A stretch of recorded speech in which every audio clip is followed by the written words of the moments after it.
I wanted to do this video, and I'm only doing this video now because it is the appropriate time. So many people understand what's spoken about in Revelation chapter 8, verses 10 and 11 about wormwood.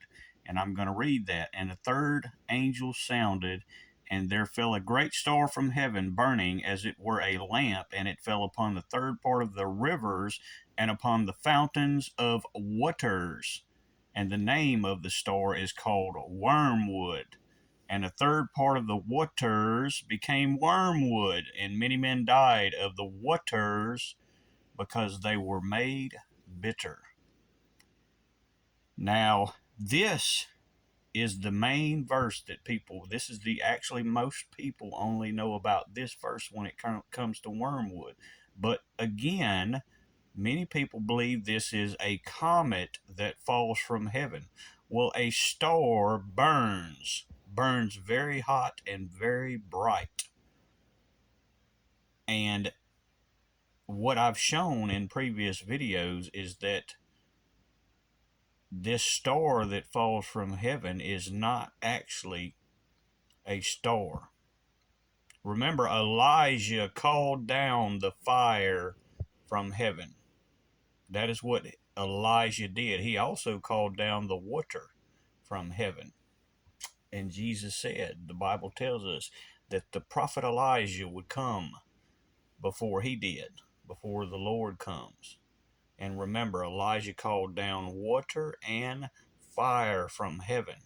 But we also need to know what the waters represent in Revelation chapter 8.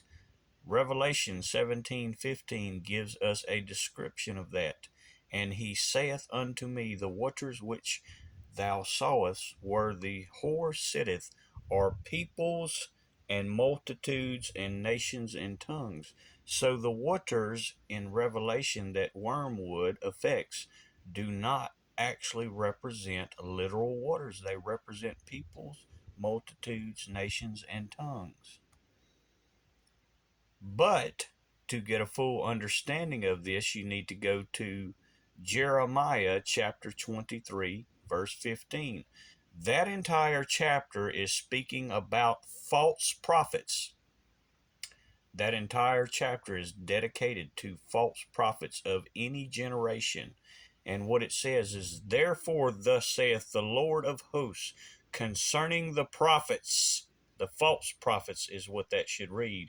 Behold, I will feed them with wormwood. Now, many of you that follow me already know that I use a very specific saying when I speak on the fact that these so-called prophets in this day have stolen and plagiarized my prophetic words.